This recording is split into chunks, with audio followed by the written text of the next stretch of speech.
Napenda kutumia nafasi hii kukumbushana kuhusu tini nyingine muhimu, nayo ni kutokuchanganya dini na siasa.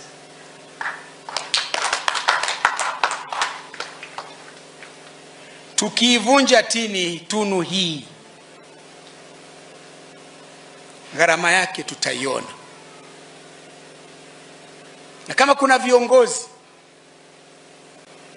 wa dini wanaotaka kutuelekeza kuitumia dini kwa manufaa ya kisiasa, na kama kuna viongozi wa siasa wanataka kuitumia dini kwa manufaa yao ya kisiasa, na waombeni ndugu zangu, tuwanyanyapae.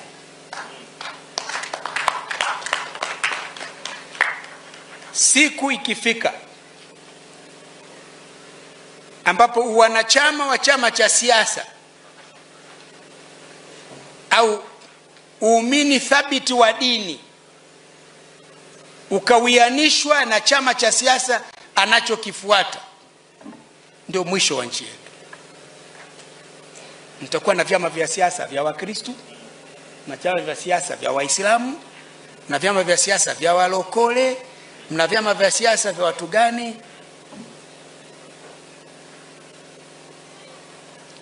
Kuwafanya Watanzania kuyatazama masuala ya kisiasa, masuala ya kiserikali, masuala ya utawala kwa mtazamo wa dini zetu ni jambo hatari. Halikadhalika, watu kuyatazama masuala ya dini kwa mtazamo wa siasa za vyama vyao si jambo lenye afya kwa taifa letu. Yote mawili yataathiri umoja na kutishia amani, usalama na utulivu tunao ufaidi hivi sasa.